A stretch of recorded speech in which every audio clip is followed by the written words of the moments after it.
The first time Lena saw the message, her hands went numb, as if her body understood the danger before her mind did. It was late, past midnight. The apartment was quiet except for the soft hum of the fridge and the ticking wall clock. Adrian had fallen asleep on the couch, suit jacket slung over the armrest, shoes kicked off carelessly. His phone buzzed once, then again, vibrating dangerously close to the edge of the coffee table. Lena, 6 months pregnant and wide awake thanks to the baby's restless kicking, shuffled over to move the phone before it fell. The screen lit up in her hand, and her eyes landed on the preview of a message. She hadn't meant to pry, not at first. But then she saw the words. "Tonight, when she comes back, we'll finish this. You promised." Her heartbeat stuttered. Slowly, as if in a trance, she unlocked his phone. He'd stopped caring enough to change the passcode months ago. Above the message was a name she'd seen before, one that had become a splinter in her mind, Mira. There were dozens of messages. Mira. She thinks you still love her. Pathetic. Adrian. She's weak. She can't even stand up for herself. Mira. Then let me do it for you. I want her to see who you really belong to. Adrian. Tonight, when she comes back, we'll finish this. You promised. Finish what? Lena's stomach twisted. The baby shifted as if sensing her fear. She placed a hand protectively over her belly, the other still gripping the phone. Her vision blurred with tears as realization slowly crept in. This wasn't just an affair. This was hatred. Something violent. She stared at Adrian's sleeping face. Once, that face had meant safety. He'd kissed her knuckles in crowded streets, made late-night promises under cheap fairy lights in their first apartment. He'd held her when she cried after losing their first pregnancy. "I'll protect you," he'd whispered back then. Always. When had always expired. Now, looking at him sprawled carelessly across the couch, she saw the coldness in the lines of his mouth, the distance in the way he turned away from her in bed, the contempt in every sigh when she spoke. She thought of the unexplained receipts, the new cologne, the sudden secretiveness, and how she'd brushed it off because she wanted to believe their baby would fix things. "Adrian," she whispered, voice tight. "Wake up." He stirred, eyes half opening. "What?" he muttered. She held up the phone, screen shining like a knife between them. "Who is Mira?" The fog in his eyes cleared instantly. He sat up, snatched the phone from her hand, jaw clenching. For a moment, she thought he would lie, spin some cheap story about a coworker, a colleague, a misunderstanding. But instead, he let out a sharp laugh that made her flinch. "She's the woman who actually understands me," he said, words dripping with disdain. "Not like you, always anxious, always needy, always fragile." His gaze dropped to her belly as he said the last word, and the disgust in his eyes made her chest cave in. "Fragile," she repeated, voice shaking. "I'm carrying your child. You're carrying another chain," he snapped. "You think a baby will fix this? Fix you?" Tears burned her eyes, but she forced them back. "You brought her into our life. You talked about me like I'm nothing. You made me miserable, Lena," he said flatly, standing to grab his coat. "You're lucky I stayed as long as I did." Something in her broke at that. "And what does she mean? We'll finish this?" He paused, just for a second, then his expression shuddered. "You wouldn't understand," he muttered.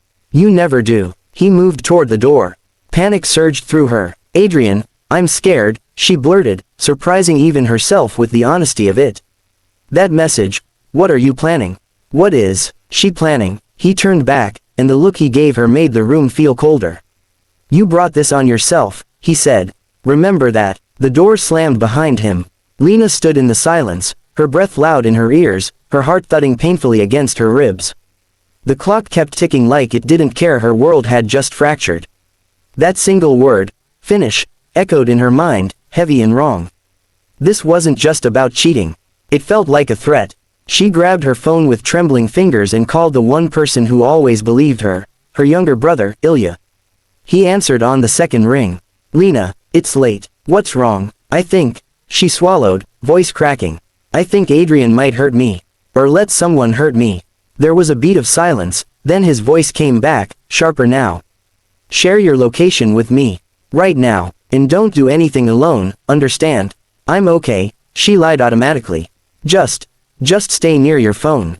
After she hung up, she stared at the door Adrian had walked through, at the life they'd built and the baby who rolled gently under her palm. Fear settled over her like a heavy coat. For the first time in their marriage, she decided she wouldn't just sit and wait for something bad to happen.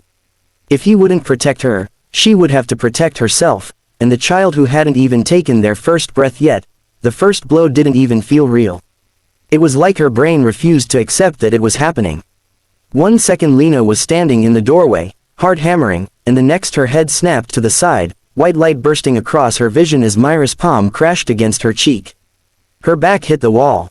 Pain bloomed, hot and sharp, but her first instinct wasn't to cry or scream, it was to wrap both arms around her stomach.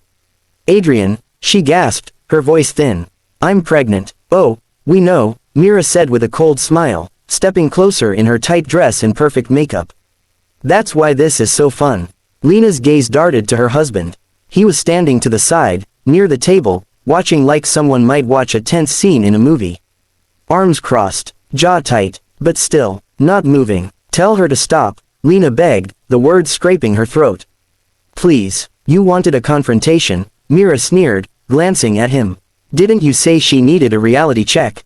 That she thinks she's untouchable because she's carrying your child?" Adrian flinched, but he didn't deny it. Didn't say no. Myra grabbed a fistful of Lena's hair and yanked her into the apartment. The door slammed behind them, cutting off the hallway and the last sliver of safety. Lena stumbled, nearly falling, one hand still clamped over her belly like a shield. "Look at her," Myra scoffed. "Little perfect wife, still wearing the ring like it means something." She twisted Lena's hand, forcing her to stare at the simple band on her finger. Then she slapped it away and drove her knee viciously into Lena's side. The pain tore a scream from Lena's chest. Her knees buckled. She crashed to the floor, the rough carpet scraping her palms. Her vision swam, already hazy with tears.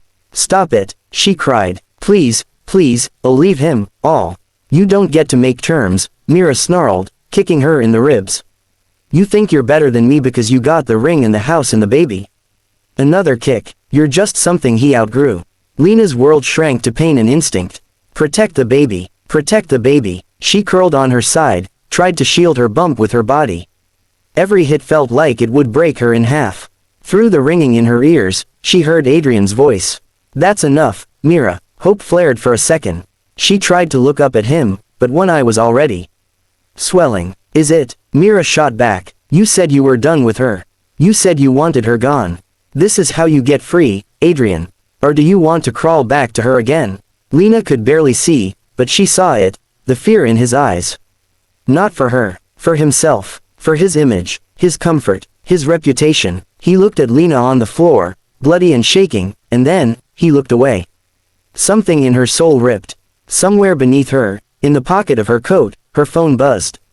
Ilya. She couldn't answer, could barely breathe, but she remembered what he'd told her, "Don't do anything alone." With fingers that didn't feel like her own, she dug into her pocket between kicks and grabbed the phone. She couldn't see the screen clearly anymore, but she knew where the emergency shortcut was.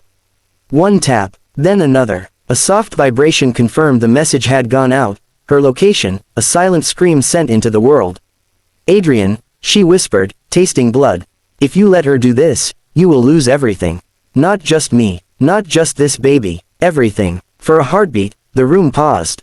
Myra's chest heaved with effort. The air hummed with tension. Then the distant wail of sirens floated up through the thin apartment walls.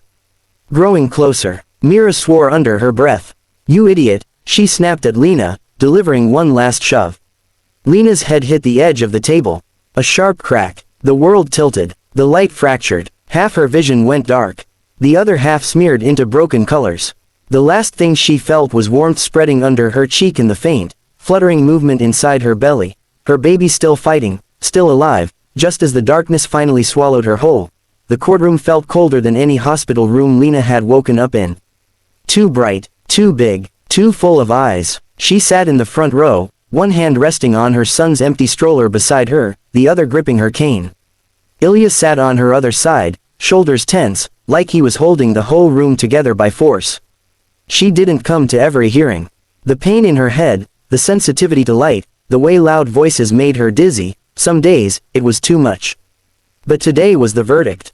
Today, she wanted Adrian to see that she was still standing. He shuffled in wearing a wrinkled prison jumpsuit, wrists cuffed. For a moment, she almost didn't recognize him. The arrogant confidence was gone, replaced by a hollow look and a sagging posture. When his gaze finally found her, he froze. Her scars were faint now, but her right eye still held that cloudy film, a permanent reminder of the night he hadn't lifted a finger. Her left eye met his steadily. No tears, no softness, just a quiet strength he'd never believed she had. The judge read out the charges: aggravated assault, conspiracy, intimidation, endangering the welfare of a child. Myra's sentencing had come earlier, years in prison, no early release.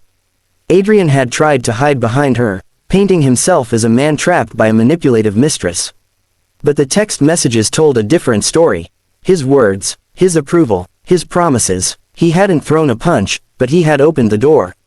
The court finds the defendant, Adrian Morozov, guilty. The words rolled on, but Lena didn't need the legal jargon. She heard the only thing that mattered: he's not walking away from this. Adrian turned toward her, mouth trembling. "Lena, please," he said, voice cracking. "I never meant for it to go that far. I lost control.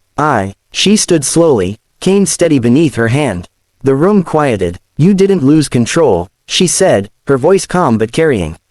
"You gave it away. You handed it to a woman who hated me and watched her try to destroy me and our child. That wasn't an accident. That was a choice." His eyes filled with tears. "I lost everything," he whispered. "No," she replied. "You threw everything away." The judge granted her full custody, permanent restraining orders, financial restitution from what was left of his assets. Adrian's shoulders crumpled as the guards led him away. For the first time, Lena didn't feel small in his shadow. She felt free. Years later, in a sunlit studio splattered with paint, Lena watched her son, Leo, build towers of colorful blocks. Her depth perception wasn't perfect. She still misjudged distances, still bumped into tables. But her art flourished. Bold strokes, fierce contrasts, shapes that looked like broken things pieced into something powerful. Orders came in from all over the country. People connected with the raw emotion in her paintings. Some messaged her, "This made me feel less alone." One evening, as golden light washed through the window, Leo climbed into her lap and poked gently at her cloudy eye. "Mama," he asked, "does it still hurt?" "Sometimes," she answered honestly. "But it also reminds me how strong we are." He asked. She kissed his forehead. "You were there with me, remember? You fought too. We made it out." He smiled, satisfied with that answer, and went back to his blocks. Far away, in a concrete cell, Adrian lay awake on his narrow bed, staring at the ceiling. Letters from lawyers had stopped. Old friends had moved on. His parents' last message had been short: "We don't know who you are anymore." He had time now, too much of it, to replay that night. The way Lena had looked at him. The way he'd looked away. He'd thought losing money or status would be the worst fate. He'd never imagined the real punishment would be knowing that the family he'd thrown away had learned to thrive without him. Back in her studio, Lena signed her latest painting with her usual symbol, a tiny eye, half clouded, half clear. Once, she'd begged a man to protect her. Now, she knew, she'd been the one with the power all along.